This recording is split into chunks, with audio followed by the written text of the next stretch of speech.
Maximizing legume cover crops for less nitrogen use. That is the topic for this week. It is something that we're all aware of, how legumes, one of their primary desired traits for cover cropping is their ability to take nitrogen out of the atmosphere and put it in our fields, essentially. I'm not going to be talking about how that's done today. I want to talk about more on the management side of it to maximize this effect.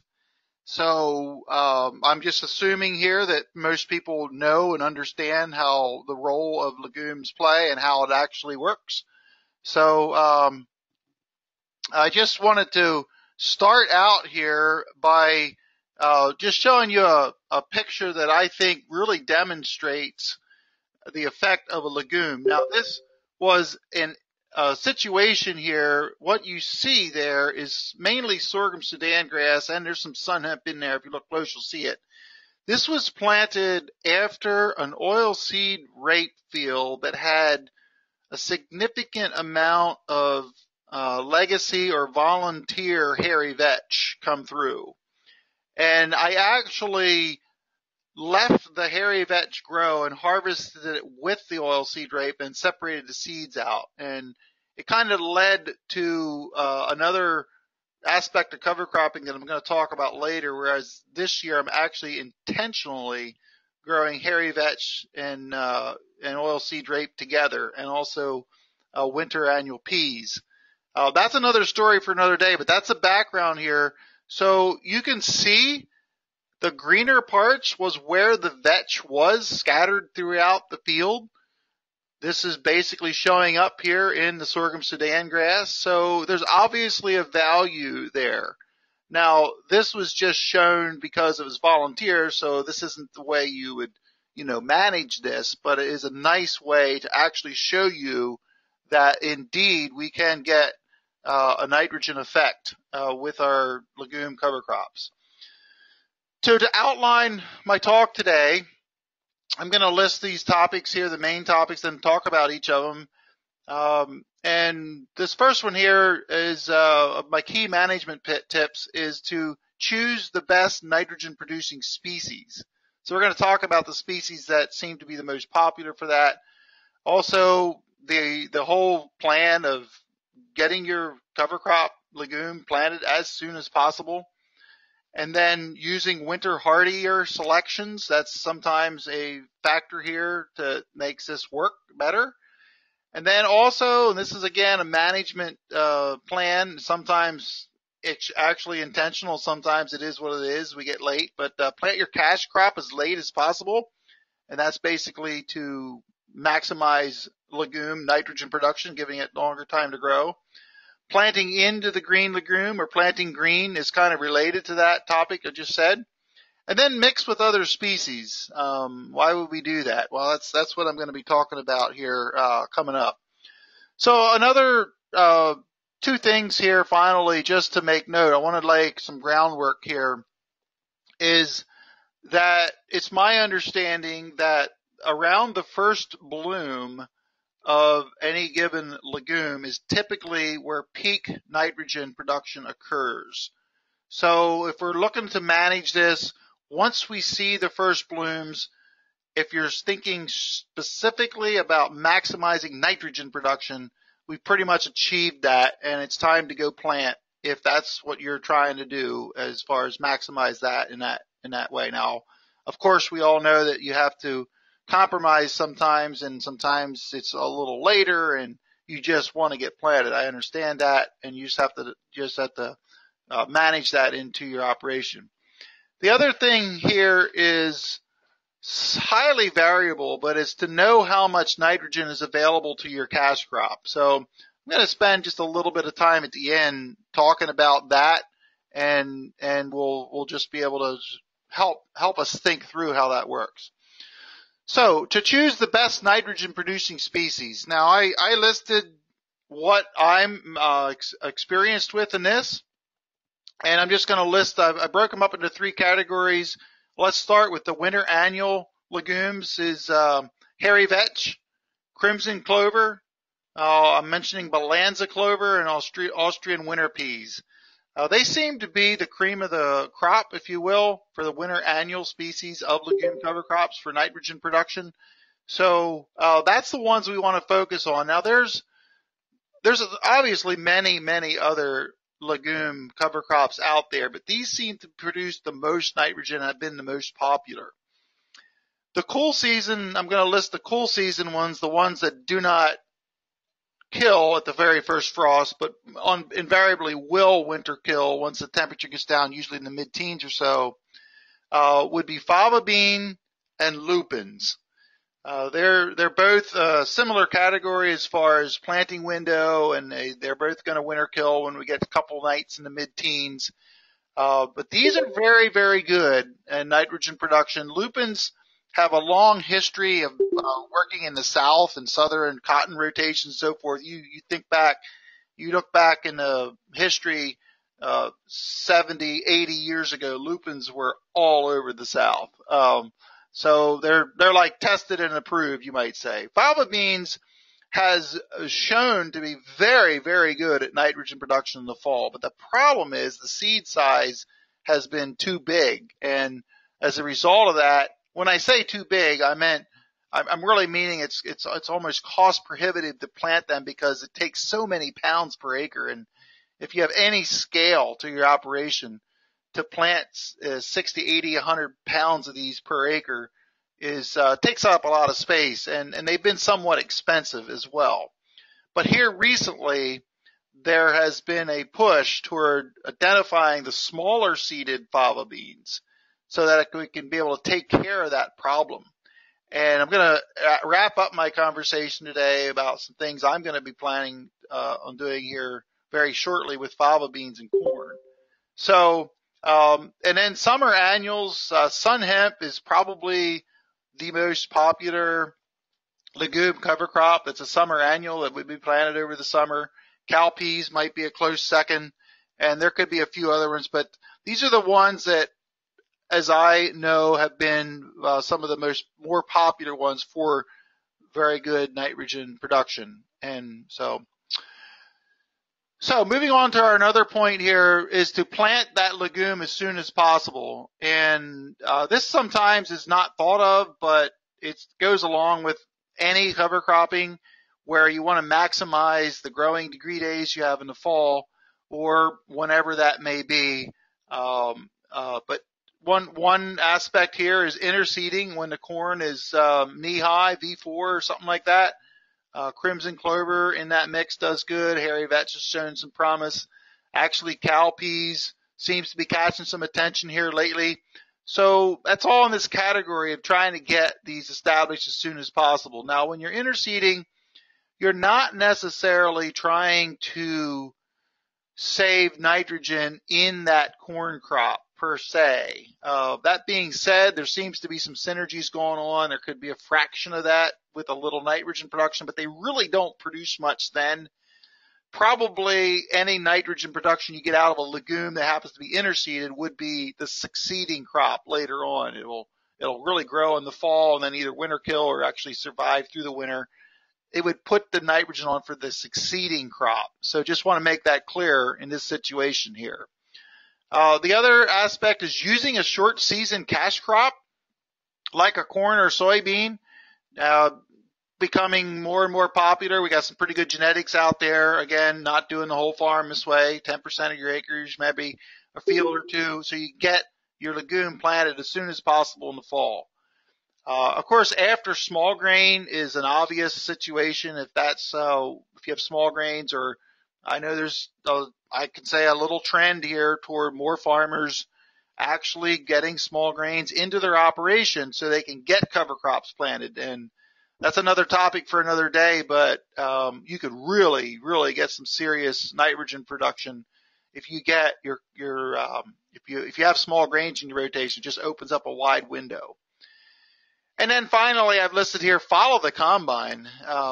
Legumes, there's an end date when you can plant them in the fall. And if you can follow the combine, follow the harvester, whatever, that's going to help you. Every day counts to be able to get that legume up and growing just either for winter survivability or just for enhanced growth later on the next spring. So just some suggestions there how to get your legumes planted earlier. The next section is using winter hardy selections, and there is active research going on right now with this, and there's some varieties trickling out here and there. We were talking before we went on here with the webinar that there's work with hairy vetch. In particular, with the USDA is working with hairy vetch. They're working with winter peas and crimson clover. They have a nationwide research plots going out all around the nation selecting for winter hardiness. I know that some of our members in this group, Jerry Hall and Brent Jones with Grassland Oregon, have come out with their Balanza clovers. Their brand is Fixation. And that is seemingly showing some greater winter hardiness than some of the other Balanza clovers that are out there. I would also mention, even though fava bean is not a winter annual legume, there's been some research in Washington State looking for and identifying more winter hardy fava beans. And so in areas of the country, maybe a little further south where they could actually make it through the winter, is something that is being worked on. So while I'm on this topic, there is a lot of variability between in the context within species. Now, crimson clover might be a little bit of an exception because it seems like the maybe I'm just going to guess 80% is the Dixie selection, which has been used for decades. There doesn't seem to be as many variants of crimson clover out there. Hairy vetch, there's a lot of them.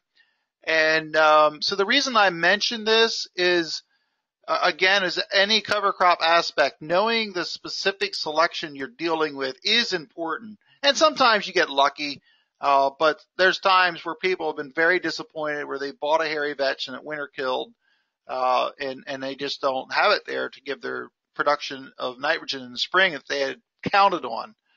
Now, hairy vetch and winter peas, crimson clover, any legume planted early, maybe after small grains, is subject to winter kill. If they grow more than 12 inches to 18 inches, they can winter kill, whereas if they're not quite that tall, they will survive the winter. So it's important to know that. They may provide up to 50 or 60 pounds of nitrogen up to that point, so it's not a loss at all. It's just that understanding the dynamic of a legume that planted early, and for the most part of the U.S., like after small grains, we'll just say the month of August here, they may be subject to winter kill, and you just have to understand that when you're planting them. Now, the next one here is hard for farmers to do, but it happens sometimes not even by choice. And that I'm just going to say is plant your cash crops as late as possible. That sounds very, very counterproductive. That being said, when we have a later spring, which we do sometimes, or a field that tends to be wetter, if you could get your cover crop legume planted in there, and you know that field just won't be planted early, let it grow. It's okay. I mean, target later, naturally later planted fields. Or simply, if you have a lot to plant, target your last fields with your legumes, if you can do that. Allow them to grow as long as possible. So some of this isn't really setting yourself up by failure, by waiting longer than you really should. Sometimes it's just a matter of strategically managing. And this is the type of thing here that kind of separates those from who are very successful in cover crops and those who may not be as successful, where you have to make the judgment call as the season progresses. But if you set yourself up and you're planting, have those fields that have legumes in to go longer so you can maximize production. So I would also say, and I haven't had anybody disagree with me really on this. Generally speaking, late planting is not much of a yield hit as it used to be.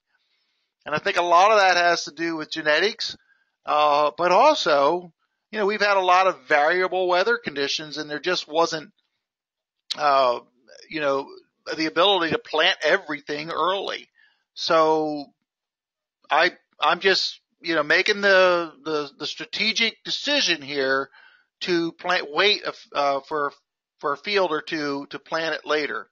So another aspect or way to do this that may be less painful, if you will, is if you have conditions where the moisture is adequate, that you can plant into that green cover crop, but do not terminate it right away.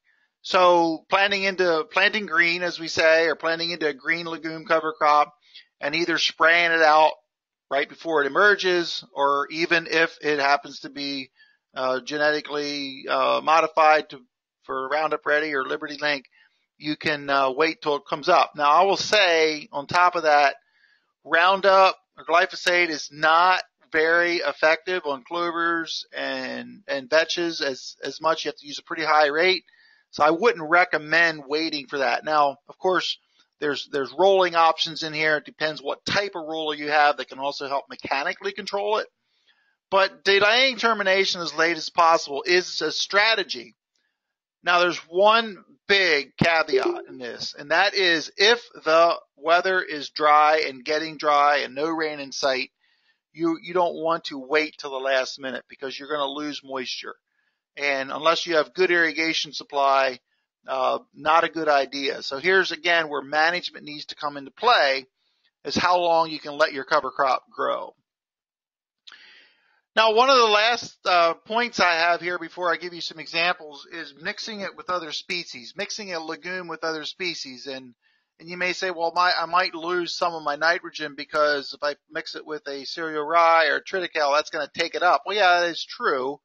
But there's also other benefits that, like a standing erect grass type will do here, where it helps the hairy vetch in particular, and somewhat crimson clover, to trellis up, to climb up those stalks, and that allows them to actually grow better. And I like to say this is that synergistic cover crop math, where 1 + 1 = 3.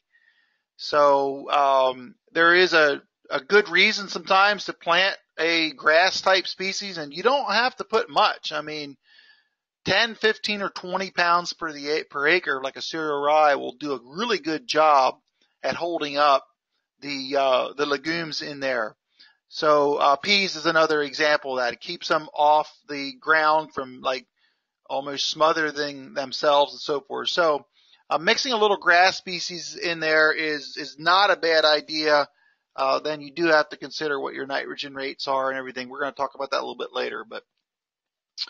So I wanted to show you a couple of examples here of setting yourself up using legumes. And several years ago, I planted various species of cover crops and some mixtures that were legumes compared to a control, which was no cover crop. So in doing that, I also used a 0 nitrogen so I could really see the effects of the cover. And it happened to be one of our drier years in recent memory, so we did not get very good yields. But where I have it circled there on the left, you'll see that the control plot, I added 75 pounds of nitrogen at planting. And this was just to be fair, I felt, because I wanted to show the effects of legume cover crops. We know legumes provide nitrogen. And I'm just thinking, well, they at least provide 75 pounds, maybe more. But what I didn't expect was how much more the yield was with 0 nitrogen in legumes compared to where I just used straight up nitrogen fertilizer. So, but the other plots there had 120 pounds of nitrogen added at a side dress time. And it's kind of fascinating, but those bars, they all inch up, and there's more. There's actually 23 bushels more increase, which is what we would expect. Again, a dry year, so not very impressive yields. But the fact that the legume cover crop apparently did more than just provide nitrogen. And I think that aspect needs to be included in this discussion, because when you just take the nitrogen value that a legume cover crop can give, well, that's one thing, but I think there's other elements that just because we'll say it's a cover crop or the biological effect. Now, in that whole field, when I threw all my plots together, we actually got a 32 bushel increase where we used cover crops versus a control with no cover. Now, I want to say that behind every research data, there's always a story. And I've done thousands of plots here in my farm, and believe me, I struggle to believe almost anybody's data because I understand how it can be manipulated to make it say what you want to say. So I don't want to get everybody spooked here by everyone's data, but I always try to tell the story if there's one to tell. This particular experiment and this year was really designed, no, I shouldn't say it that way. It turned out to really favor the cover crops. We had a wet spring and then it turned very dry, as I said. So the cover crops grew well because it was a wet spring. And then they provided a nice ground cover that kept the soil cooler early on, which was a benefit. And then the little bit of rain we got later, it was able to capture and hold it. So I'm telling you that just to give you the whole story, but that's very impressive here what we did. And when you see that kind of yield increase, that paid for several years of cover crop seed, if you're just going to look at it that way. So impressive data. It won't happen every time. So that's the reason I want to say that. When you see very, very good data like this won't happen every time, but it did happen. And that's the point I want to make, and it is very good data, and it is what you can expect on some occasions. Really worked out nice that year. This was last year, planting into, as you can see there, crimson clover, and there's some hairy vetch. And we were late last year. This was around the third week of May, so everything was out in full bloom. And planted that field there. It was actually 15-inch corn. I grew it for a neighbor for silage. And so we weighed it off the field, 27 tons of silage per acre. And that yield, that includes the one end of the field is heavy deer damage. I'll just have to say that. But only 80 pounds of nitrogen applied to that crop. So there's the effect that cover crops can do. And so, if you wouldn't have any cover crop here, you'd be looking at 180, 200 pounds of nitrogen applied. So there we saved 120 pounds of nitrogen, we'll say, in that situation. Again, this is not research here. This is just, I've become pretty comfortable in what I do in my farm, on my farm, because of the research I've done, which I'm going to talk about later on. You need to do your own research, to find out where things play out in your farm. But this is based on my experience. I'm able to reduce nitrogen somewhat dramatically sometimes. Not so much when we're just growing corn after cereal or triticale. That's different. But today we're talking about legumes. This is where we really can save on nitrogen. Here's another case where I set this field up. It was wheat, so I had plenty of time to grow my cover crops. It was set up to plant corn the next year. So you look at that list, a lot of nitrogen producing crops in there. I was playing around with a few things that I no longer use, but this was a couple years ago. But a 12-way mix set up to do corn. And this is where I'm talking about how mixes and synergy help. There's a lot of things work together there. And this was fairly impressive for me. That year, 190 bushels of corn with no nitrogen applied. Now, I've had people say, yeah, you had nitrogen applied because you grew cover crops. Okay, well, I mean, there's no extra nitrogen, no synthetic nitrogen applied to this field, to those plots there. And this is all replicated, so it's good data. But there you can see adding 60 units of nitrogen actually did give us our highest yield. But boy, I tell you what, it's depending on the price of corn nowadays, I don't know if it's even worth putting any nitrogen on that field. Now, again, you have to understand this was set up perfectly to do this. It doesn't happen all the time. I can't do this every year. I don't plant that many small grains that I can set myself up for this. Okay, so, but it is possible, and that's the point here. You want to work this in as many places as possible to be able to grow your own nitrogen. And I'll just reiterate again, it's more than just nitrogen. It's the effect that you get, the biological effect you get by what all these cover crops working together.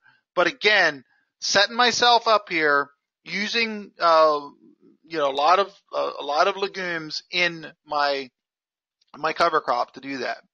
Just another picture here. What you couldn't see in that last picture is I was embarrassed to show people that field because my residue was completely gone.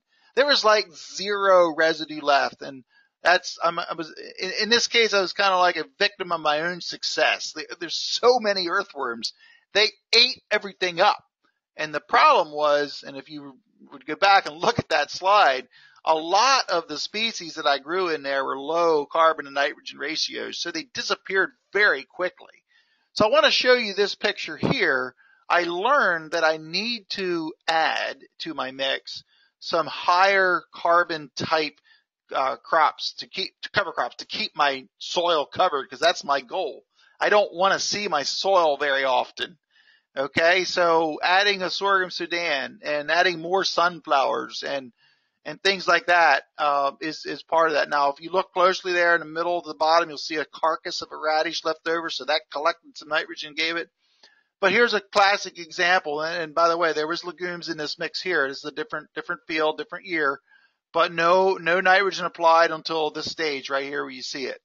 And you're able to do that if you're able to set yourself up right, and legumes are a big part of that to make that work. And so that's just another example of the potential of what you can do.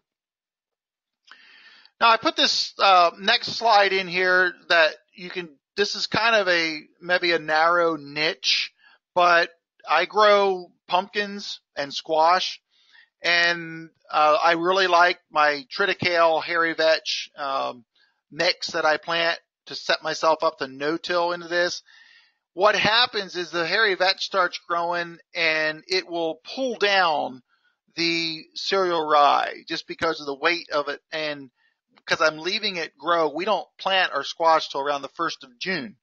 So the hairy vetch gets fully mature, and if you have a rain or a windstorm come through, it'll blow it down. So here's a case where I rolled it in order to get the stems basically facing in a direction I'm going to plant.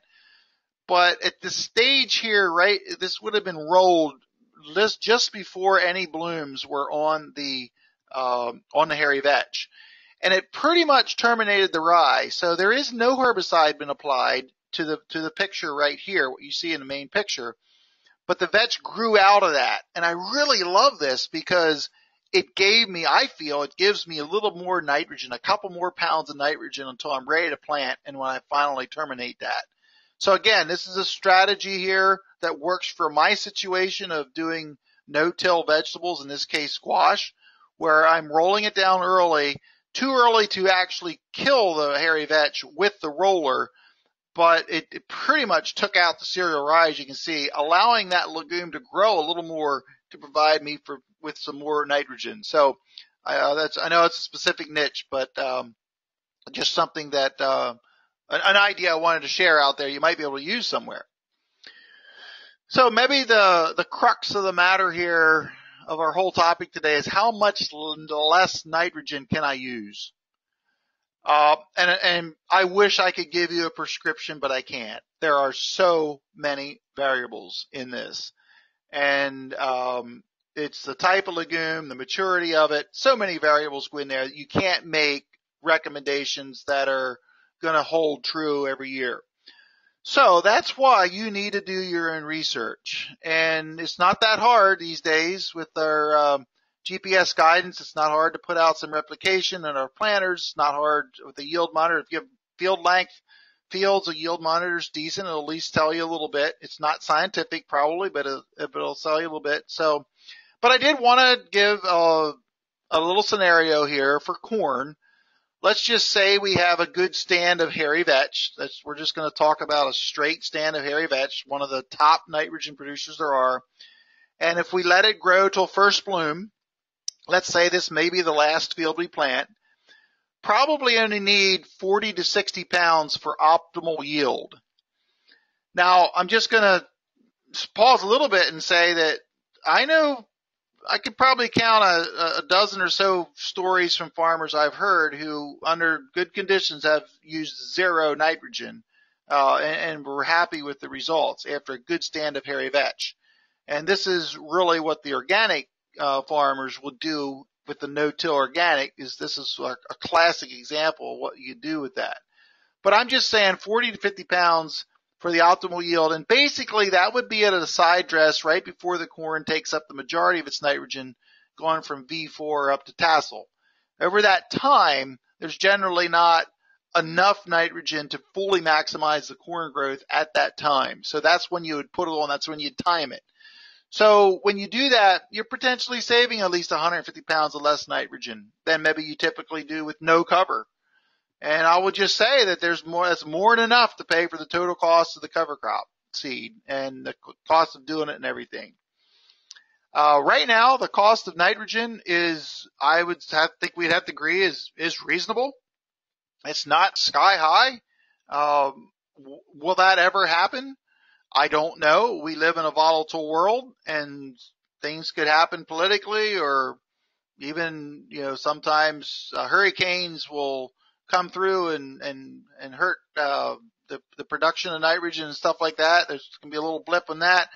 But let's be prepared. If the price goes up, there may not be enough legume cover crop seeds to meet the demand, because farmers are primed like never before to use cover crops. And if the price of nitrogen goes up 25%, I would predict that there'll be a run on legume seed. I just think that could occur. Not saying that for doom and gloom or to scare anybody, just saying that why not play around with this concept a little bit so you're prepared if the need ever arises in that. So, well, I want to finalize this presentation with an idea that I'm planning, actually just as we speak here, almost planning to do. And I saw a couple different research studies came out indicating that there was a fairly good, I'm even going to call it a synergistic effect between fava beans and corn. I know that hairy vetch in corn, there's something about, you plant hairy vetch, corn just does extremely well. I think it's more than just nitrogen production. So what I am planning on doing is to plant fava beans with corn. And I'm going to do a couple different ways of this. The one is on my 15-inch planter, I am going to plant alternating rows of fava beans and corn and see how that works out. Now, this is corn for grain. It's the intention here. So to see if those fava beans will give that corn some kick or some extra nitrogen later on.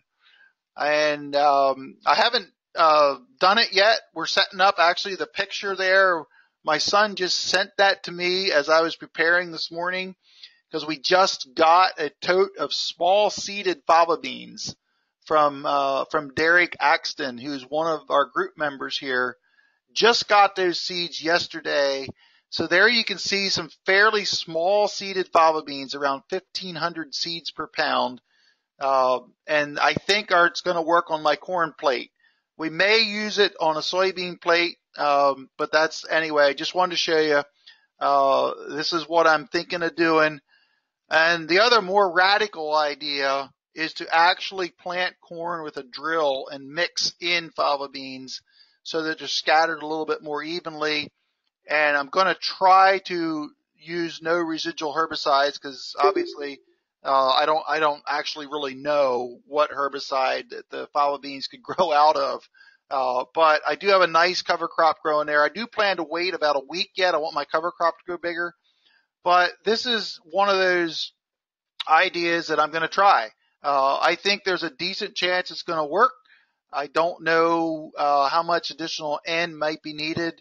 If we have enough seed, we may have enough plots to try different nitrogen rates with it, but nonetheless, something I'm going to try. I think there's something there between these fava beans and corn. The fava beans, you can see in that picture, they're an erect type plant. They grow straight up. And so I think they'll grow well with the corn, but won't compete because they're not going to get over a couple feet tall. So we'll see how it works. I might be crazy, but I've been called that before. And yes, not everything does work. But you don't know if you don't try. So that's what we're fixing to do next week. So that's my presentation for this morning. I'm sure you might have some questions. Just put up there. Next week, I'm going to talk about soil health tests. We've all heard about them. There's various ones out there. How should we use them? That's the angle I'm going to take on this. I have done quite a bit of work with some of them, and so I'm going to talk about that next week. But I'm going to open microphones up for everyone here, so you can either ask the question or type in the chat. Let's just start out here by focusing on our topic today, which was about the cover crops with legume cover crops. So, who has a question or a comment on our topic today about using legume cover crops for less nitrogen use? Steve, this is Don. Mm-hmm. On that list of legumes that you were talking about, you mentioned you didn't use some of them. Which ones don't you use? The one with I might just go back here and look at that quick. This one here. I should have clarified that it wasn't all legumes. I haven't used fenugreek lately. I haven't used calendula. Calendula is like a flower almost. It's really cool looking. But I haven't used that one. I have a little renewed interest in fenugreek. I want to maybe try to get some seed. I haven't used common vetch lately. So there's are the main ones that I've not used.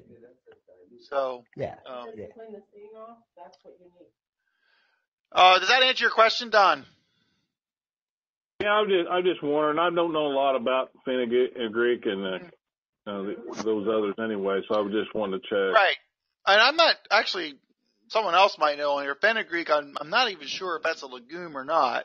See, they're not all legumes on that list, but I set myself up there for corn. Soil as I carry. So the sweet blue is the sweet blue lupin, correct? Yes. Yeah, that's sweet blue lupin. Yeah, that should be in the same line there, but yeah. Any other questions other people have? So I'm thinking after we. Steve, this is Stephanie. Go ahead, Stephanie. One of the things you were talking about kind of early on in your discussion was trying to, pick a field, take your wetter field, your later planting fields and plant the clovers there, and then, get to those fields last. And I liked how you talked about making that judgment call as the season progresses. I guess one of the things that I was just thinking about is in a lot of the operations that the farmers that we're working with, when it's fit to plant, it seems like some of these people can be done planting their corn in like 5 days. Right. You know what I'm saying? It moves so fast. I know. That thinking about a field that's going to be corn and you have your clover there and it's like your later planted field, how much of a difference can 5 days make? Do you know what I'm saying? And or should someone walk away, go plant soybeans and come back to that field later? That window just doesn't feel very wide to me to make a significant difference. Yeah. No, it is I'm not sure what word to use. I wanted to say a conundrum, but it might not be the correct word. It does depend what your objectives and your goals are too. I think you have to think about that and so forth, because it is risky to wait. And I would just say this, that if the price of nitrogen will increase, there might be an incentive to wait a little longer to grow more of your own. that could factor into, I mean, right now it's relatively, I'm not going to say cheap, but it's a fair price. I think farmers would agree. And, what happens if you run into 4 weeks of weather that you waited 2 days or 3 days or 5 days, then you get 4 weeks of bad weather.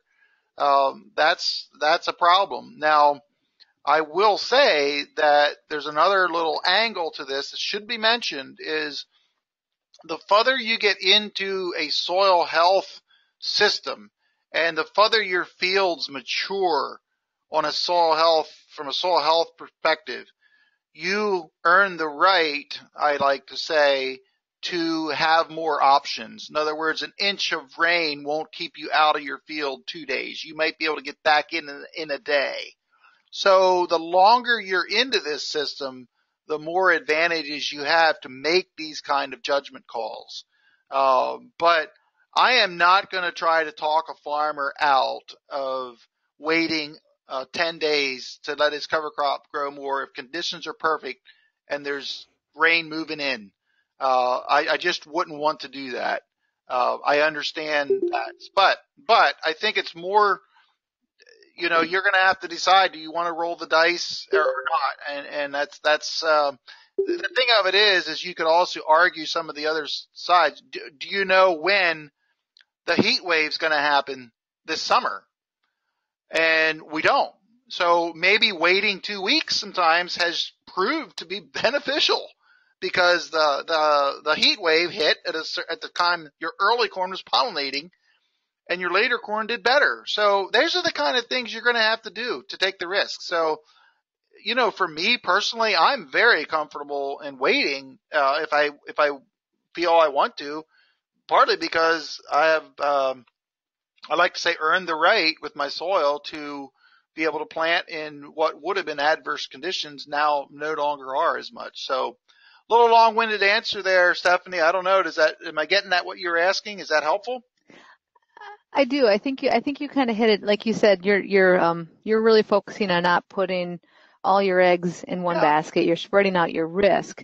And I think it's an interesting perspective that, that we have to try to get out there. Because like I said, I mean, we've had 10 nice days now, and you talk to people and they're done planting. Yep. And 10 nice days, and they're getting everything done. And so then all of a sudden that idea of spreading that window out or coming back later, that's flown out that window, unless you said you come back and you say, this is my goal. Right. That's my objective for this field. And it has to be a very, that plan has to be well thought out in your brain. And then, like you also said, be willing to jump ship if you have to go a different direction for some reason.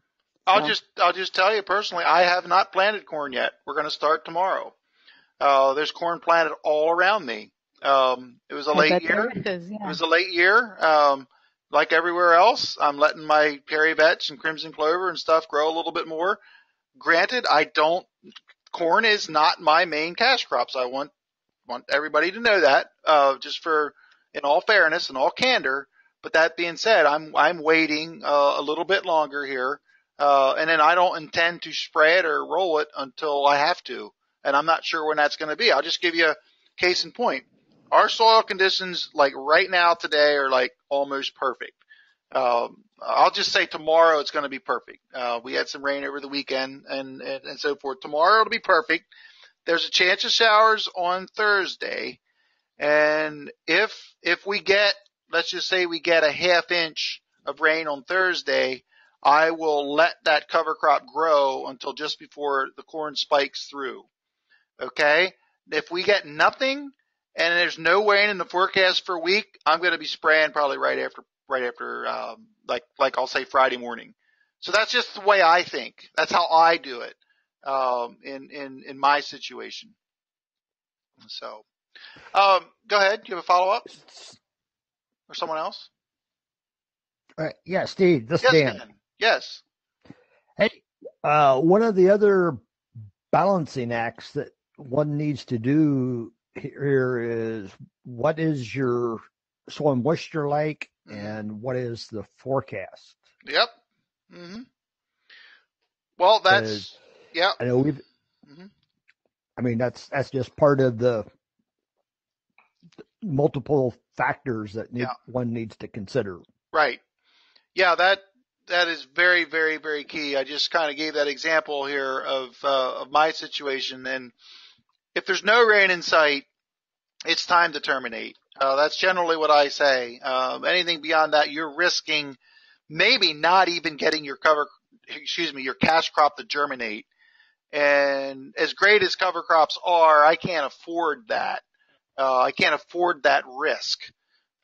So they've already done a lot for me. And so, it comes down to management, but also risk. Farmers are used to risk. Some of it we just do. It's part of our job.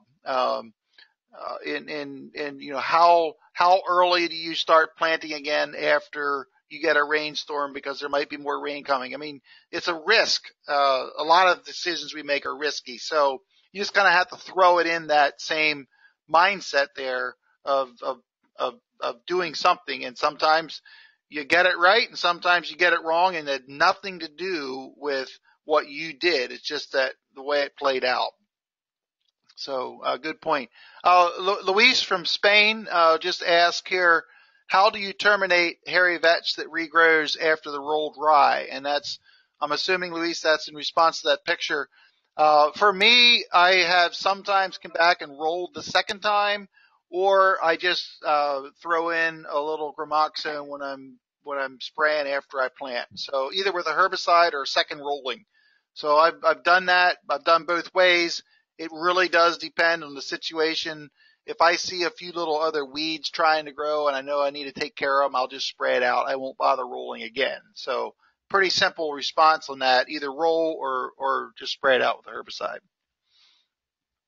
I see Risa is on from Grassland, Oregon. I don't know, Risa, if you can. I wouldn't mind hearing some of your perspective, if you could, here on some of our discussion today, because I know you're involved with legume cover crops. Are you able to get on, Risa, or not? I'm here. Okay, yeah. Did you hear my question?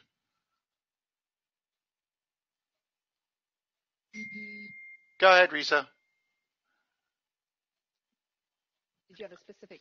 Well, yeah, I ask if you have any comments on this topic here, knowing that you've been working with legume cover crops and so forth, and selecting different species and so forth. Just wanted to give you an opportunity to any comments that you would like to, or questions or whatever. Oh, I just appreciate listening to your on the farm experiences. I really liked your slides over there about the bumps you're getting and how it works in a practical situation. Right. I mean, we're continuing to breed for the cold tolerance and for the biomass and the nitrogen contribution, but varieties matter is all I would say, and you hit that topic really well. Right. Well, I would and I appreciate you being part of this group, because most of the time farmers or consultants or the rest of us that are in education do not get to be able to communicate with someone who's actually behind the scenes, so to speak, what you guys are doing. So I certainly do appreciate what all you guys are doing out there. Well, thanks, Steve. Yeah. We feel the same about you. Oh, good. Okay. It takes a village. Yeah, right. Other questions about this topic, about nitrogen production? I had something. Go ahead, Scott. Oh,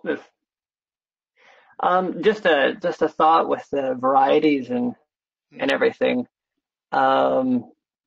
Like I know, I just thinking of like how in crops, like with soybeans, how vastly different they are in how long they take to mature. Sure.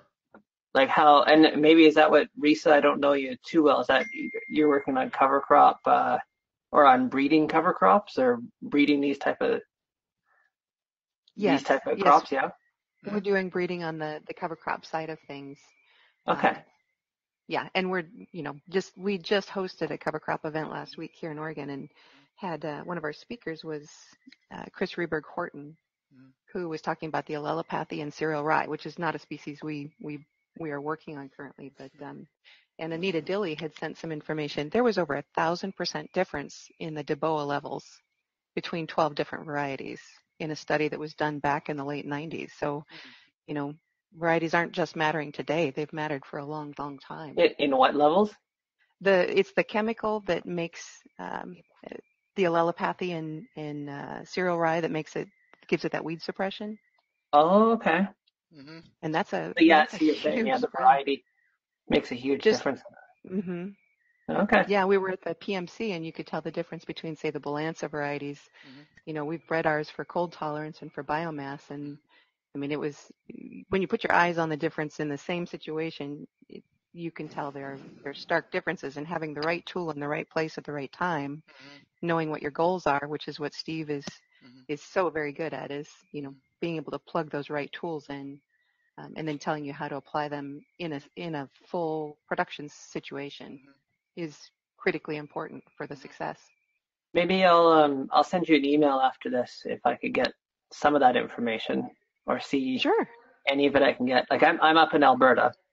Okay. So, and I'm just trying to soak up as much information on this as I can. So, because I'd love to see more of this type of stuff here. Yeah. Happy to share. Yeah. Okay, good. Yeah, well, that's what this group's all about, to share with one another, and none of us have all the answers. I certainly don't, and all of us need to stay learning and stay curious and everything.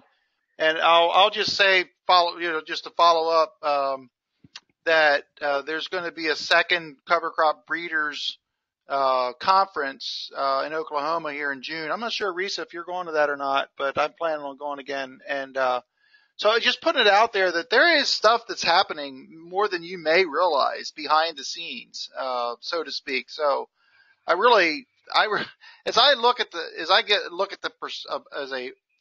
I'll say a 30,000 foot perspective here with cover crops, we are just in kindergarten.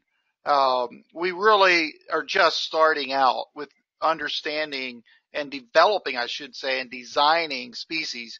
Think of all the billions of dollars that's been put into corn and soybeans breeding. Look how far we've come in just, I'll say, 50 years. It's astounding. Now with the technology we have and what we know, we're just starting in cover crops. We could apply all that, what we know, to the cover crops now that they're starting to have legitimacy. It just is exciting to me, what the future is going to bring. Now, it makes it a little more complex for the novice, but it'll sort out. Just if you would just come on the scene today and want to be a corn farmer and you just planted sugarcane before, it would take a little while to catch up. We'll catch up. So I think it's just really. I'll just say a little bit more. I was talking about the soybeans there. Yeah. Just thinking of I think you're saying the same thing. Like with soybeans, they're being grown here in Alberta, and there's now actually 000 maturity. Oh, really? Soybeans. Wow. Yeah. Didn't know that. And we've been growing them for a few years on one of the farms that I work with. And they were planted May 10th last year, and I was just thinking of that flowering date. By the end of June, they were flowering. Wow. And by the end of August, they've been pretty consistent. About the third week of August, I start seeing just the very early signs of maturity. Okay. And by the fourth week in August, they're starting to yellow. And by second week of September, they're ready to harvest. And it's amazing, to see that. What kind of yields are you getting out of that? Well, and this is on irrigation. Okay, this is dry land. Right. It's a very dry area. Yep. So on irrigation, it was the combine. They didn't keep really good records, but I think it was anywhere from 55 to 60 bushels. Pretty impressive. And I grew up in Ontario, in southern Ontario. So I grew up with soybeans, and I guess just to think of how much progress has been made to be able to make soybeans grow here, it's amazing. That's so great. What can be done with these cover crops, like what you're saying, in 20, 30 years, just learning, getting the right variety for the right area. There's a lot that can be done. Yep. Well, good. Go ahead, Dan. I have a comment and interested in feedback. We did a variety plot in a couple of different locations this year, and it followed what would you expect on our legumes as far as September 1 was great. September 15th, okay, a little less. October 1, which is outside the planting window. In this zone, it was September 15th. That's kind of the cutoff date. And it got smoked. It was nothing left. We give out seeding dates, but too many farmers blowing, they don't, maybe it'd be a warmer than normal. Yeah. Well, this was colder than normal. Yeah. Anyway, it's we don't talk much about growing degree days for the covers. I'm just wondering if this would something that folks would relate to, because it was, if I looked at the average growing degree days for the one plot, September 15th versus October 1, it was half the growing degree days.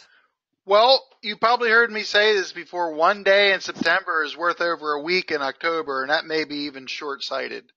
But I'm with you, Dan. I have seen some research. They did it in Virginia on growing degree days and the biomass production of about 12 different cover crops. I have that chart on that. And it was interesting to see, and I think that's the kind of thing that will help us better manage some of these species. I referenced early on in this talk about seeing a winter pea, or I should say, I shouldn't call it a winter pea, a pea that was 18 inches high and one that was 4 inches high, planted in the middle of September in Beltsville, right outside of Washington, D.C. So I don't know, it might be zone 7 there, I'm thinking, or so. And in the middle of November, so you had an 18-inch high pea and you had a 4-inch high pea planted the same day, two different selections. And the thinking was that 18-inch one will probably winter kill, and the 4-inch one will undoubtedly survive the winter. Now, I didn't follow up to know what happened, but the point I'm trying to make is if you want to get some quick cover on in the fall, you want to get that pea that puts 18 inches of growth on. That's what you want. If you want it to survive the winter, you want the 4-inch one that's going to survive the winter and be there for the spring. And I think these are the type of I'm going to call them subtle, maybe they're not so subtle, but management ideas that you need to understand to be able to maximize this, and we equate it to our topic today of less nitrogen use. Hey, our time's about up here. I would entertain one more question about any cover crop question you might have. Is there one more question for today or comment? Hey, anybody? Steve, this is Don. Hey, Don. Is that information on that research you just mentioned, Virginia, available that you could send out? I will just make a note of it. I'll try to find my PowerPoint slide. It's been a while since I had it. I could post it on Facebook. I can probably put it in my email that comes out too. Growing degree days. Yeah. Hey, Steve, thank you for your article that you wrote last week or 2 weeks ago. That was really good. Which one? The one, your response to the people frustrated with cover crops. Okay. Well, you're welcome. I think it really was articulate, and it really stated the things that we need to think about as planners and other people working with farmers just trying cover crops for the first time. There's not a secret recipe. There's not anything magical. All of these things, just really keep thinking about all of these things. And at first it seems like a lot to think about, but you highlighted the seeding dates just like Dan did. I mean, we have these seeding dates for a reason. Right. Focusing on trying to have the best possible success under all conditions. So it was really good. I just really appreciated that article. Yeah, thanks, Stephanie. That was one where I guess you'd say the hair raised up in the back of my neck. I'm guessing you had to type and then you would delete and try to find a nicer way to say things numerous times. That's exactly right. I did turn it down, but hey, it was a great opportunity, I thought, to respond, and so I appreciate your comments on that and so forth. So just one comment, Stephanie. Part of the issue is folks are getting cost share dollars or contracts as they have to plant a legume, so they plant it after harvest, and it's too late. And that's not just Indiana. This is all over Iowa, Illinois, other states. But it's part of that planning process is how are you going to get it planted on time? Yep. Well, we talked about some of the ideas here today, and I mentioned some in that response too, that there are a few different ways, but that takes planning, and that's why, again, you plan a year in advance sometimes to pull this stuff off. So I absolutely agree with that there. This is David, by the way. Yeah. When I'm talking to my growers about, looking in the future of planting their cover crops, I'm looking at seeding soybeans before corn. And where we're typically a 4.0 to 4.3 maturity, I'm looking at a 3.7 to start with. That way I can be in there and get that bean off, start my cover crop early that's going to the corn, so I make sure I've got that legume and everything growing or having enough growing degree days to be well established for winter. Yep. You're exactly right, David. And you don't have to do the whole farm in 3.7 beans in your area, just a field or two to get them started. But it makes a lot of sense beyond just strategic cover crop management. I mean, you never know what the weather's going to give you. It spreads out your risk. You can start at harvesting, and you don't have 1,000 acres that's ready at once and all that. So it's a very simple strategy to plant a shorter season cash crop to get a cover crop started in a timely manner.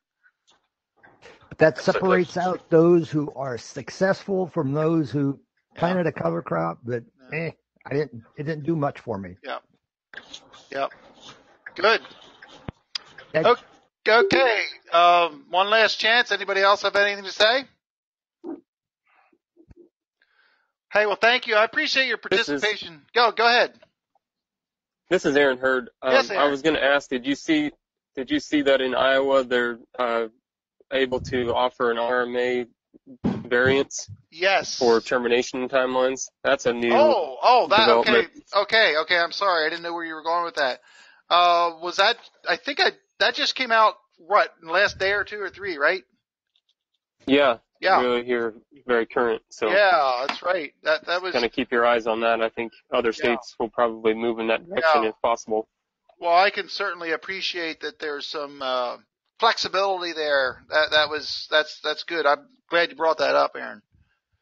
So, I think that's just a good example there of how cover crops, again, just like cash crops, there's variability that occurs because of weather, and you just have to go with that. You just have to go with that flexibility. That's just part of the success. It's not a cookie cutter approach. So, well, hey, thanks everybody. Appreciate your attention and your support and everything. And just want to remind you, we got over 50 now of these webinars that you can go back and look at and review or whatever when you have a chance. And wouldn't mind seeing you guys on Facebook when you can. And meantime, have a good week. We'll see you next week. Thank you, Steve. You're welcome. Bye. Oh.